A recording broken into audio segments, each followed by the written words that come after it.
So how is everyone? I hope you're all well. Now, I need to say something because I kind of have stepped away from a certain case.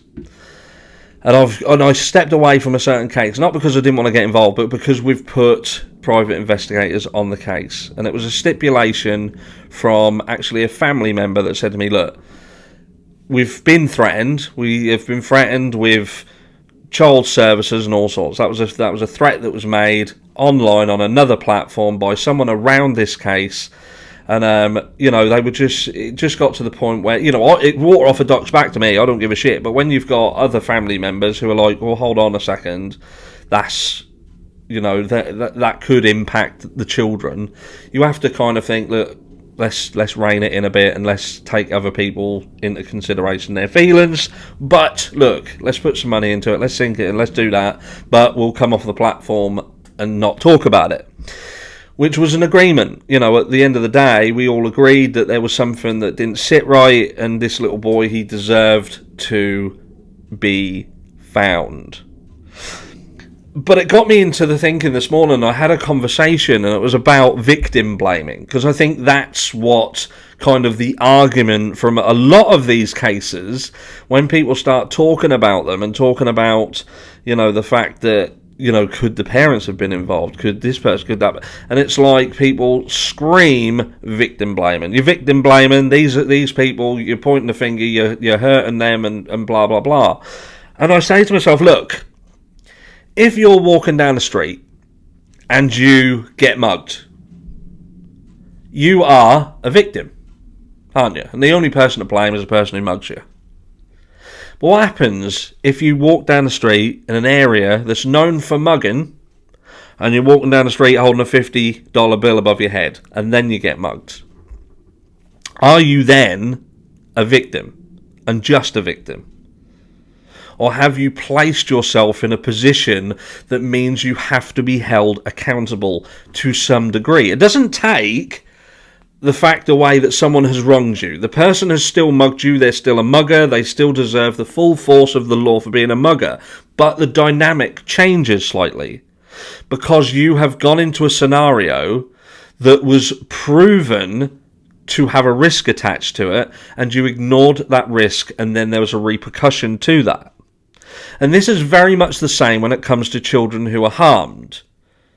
Like the aforementioned case that I've stepped back from, that I'm not going to mention the name, but there's a child that's missing, and a lot of people, not everybody, there's a lot of support for this family, so I don't know why people are bitching when some, the minority, if you like, step forward and say, hold on a second, we need to look over here. They get upset about it.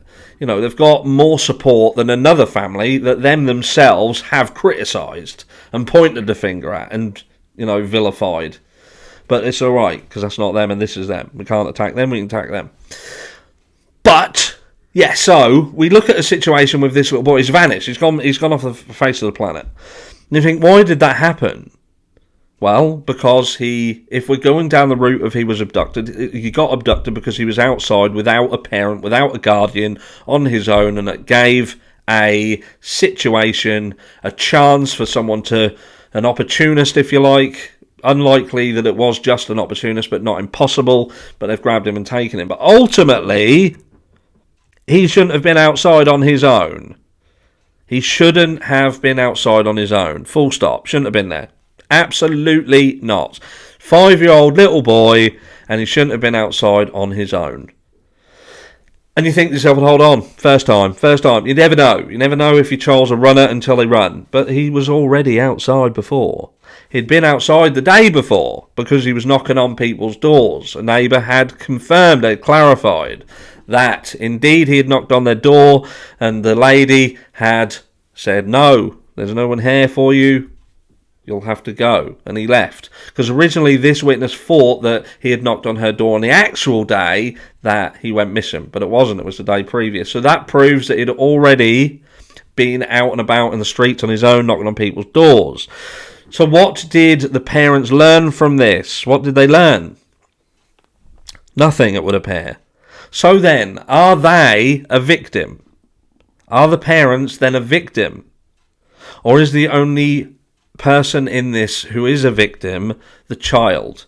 Because the child has come to harm.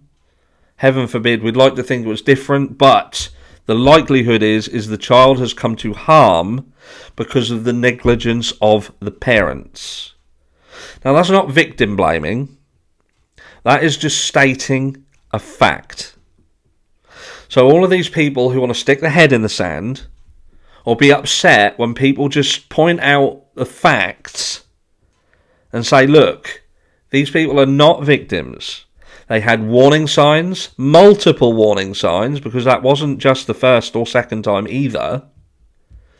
And there was a potential that there was narcotic usage involved on the day.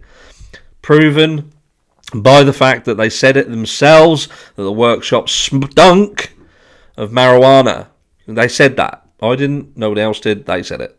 And they were pissed off that law enforcement had taken sniffer dogs and seemed to be arrested in that. But look, so if you pair potential, I'm not saying, but potential narcotic use of marijuana that is illegal to consume, to have in that state, they shouldn't have it. The house shouldn't even smell of it. Shouldn't have it there where that little boy went missing from. It is illegal. So an illegal substance stinks in the house, little boy goes missing, and we're the ones who are in the wrong for having a negative comment about it. Make that make sense.